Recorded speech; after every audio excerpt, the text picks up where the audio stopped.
Sometimes I get asked where my Rucksack Universe Trouble Fantasy series comes from. Pretty much comes from drinking stout all over Ireland.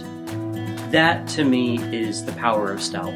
One beer can inspire an entire universe. And when it comes to stout, it's fun to get some serious craft brewed stuff from Ireland. That brings us to this, O'Hara's Dry Irish Stout.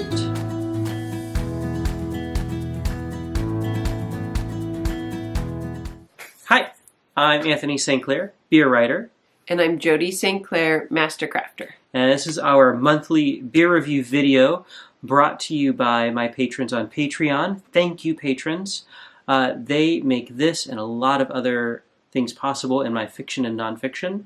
You can become a patron and get this before anyone else in the world and get lots of other cool rewards at patreon.com/Anthony St. Clair. When did you have your first stout? Do you remember?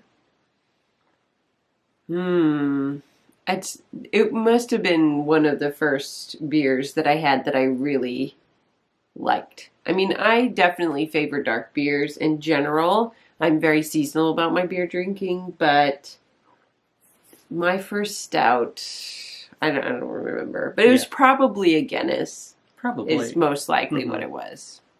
It for me, growing up in the southeastern U.S., I did not like beer. I first started understanding that I could like beer when I was in college and I was in Scotland for a few months. But I think it was when I first had like my first Guinness that I got pretty floored. And I was like, oh, this is so different. And when I was living in Ireland in 2000, so I had the Guinness, I had the Murphy's, I had the Beamish. I probably had an O'Hara's. I don't know how well I remember all of that. I was in my early 20s, so, you might be a little inattentive to such details. But stouts always really stuck with me. And it's, I think for both of us, it's just always been such a standout beer preference of ours. So this is a 12-ounce bottle that we got here at the Beer Stein in Eugene, Oregon. It's got a lovely, nice black color, a good tan head. You don't get the same, like, ridiculously thick head like a Guinness, since this doesn't have the whole nitrogen thing going on. Just straight up regular old carbonation. The funny thing is, I might have had this in Ireland. I was there in 2000. This brewery came about in 1999 in Carlow. It's in southeastern Ireland, which is actually traditionally like a hop and barley growing region of Ireland. The folks who founded this, they wanted to get back to stout the way it used to be, basically. Like they say this is the kind of stout that might have been closer to what you would have had way back in the day. Which I think is a neat shtick to aim for.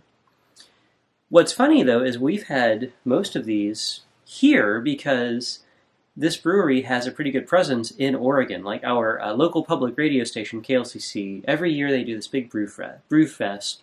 It's all craft beers. You get beer from all over the world, all over the country. And I mean, it's mostly Northwest. But I love that you've got IPA, and then here's this Irish Stout. They're always there. I love that. It's like, we need to be known by the Oregon beer fans. Yeah. And we dig them. Cheers. It doesn't ring when it's full of heavy Slanja stuff.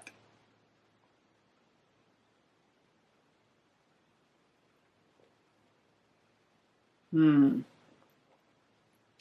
like the roasted qualities are... I mean, it almost tastes coffee-ish. It does. They really stand out. I want to say this does have like a little more roasted barley in the mix. And it really comes through on the top of the flavor. That's lovely. It's really good.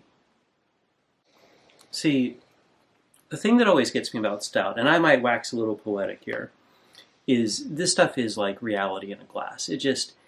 Part of it is that dark color. It looks so substantial, but yet it's so much lighter on the palate than you think it might be from the glass. It's not a huge punch in the alcohol department. It's like 4.3%. I mean, it's a totally chill, sessionable beer. But it packs so much in there. You know, there's chocolate notes, the coffee, just almost this texture. No matter how smooth a good dry stout is, it's like it doesn't feel raspy, but it reminds you of raspy. I think it's part of what I love about them. I think they're one of the most textural beers that there is. I could see that. I guess I've never thought of it as raspy before. I mean, I can kind of see what you're saying. But the smooth character, I wouldn't say that this one is as smooth as some of the other ones that I've had. Yeah, I can see that. Compared to like a Beamish or a Murphy's especially. Yeah. Where it feels almost like milky kind of. Yeah. But this one almost feels like smooth at first, and then maybe the carbonation kind of gives it that. It's like, I think of rougher feel towards the end. I think of thick, dark, rich black coffee. I think of wood grain when like you've done some of the rough sanding, but you haven't done the finish. Yeah, that's what I constantly evoke when I drink a beer like this. I think of wood grain. I think it makes sense that you would wax poetic because stout plays such a huge. It's like its own character in your books. Yeah, I mean, this is exactly why there's so much happening in a beer like this. It's not hard to take that next leap from going, yeah, it's so complex and there's so much happening. It could be its own character. It could be its own story. It could be its own universe. You know?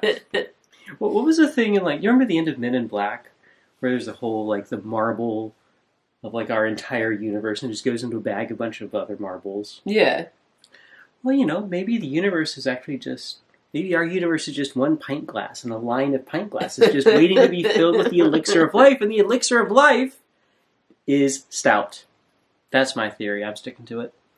We would love to hear what you have in your glass. So if you have a favorite stout, we want to hear about it so that we know what to put in our shopping cart next time. If you can't get O'Hara's, like, they've got decent distribution outside of Ireland. If you can't, pretty much any of the other the dry Irish stouts are going to do you fine. Do Guinness, Beamish, and Murphy's. Actually, Beamish and Murphy's are two of our favorites. They were actually what I had originally planned to do for this month, but when I went to the beer stein, they had Guinness and O'Hara's, and I was like, oh, that'll work. Happy accident, like many good universes. See? This just substantiates my theory. But check, too, with your local craft brewery. You know, Stout had, like, kind of a small heyday some years back, and there are a decent number of breweries that will do a Stout either in their regular lineup or at least, you know, maybe a fall-winter beer. So definitely check, see what you got going on locally. The American styles do tend to be hoppier, and the Irish styles tend to be more malt-forward. But either way, it's going to be good. Thank you again for tuning in to our monthly beer video.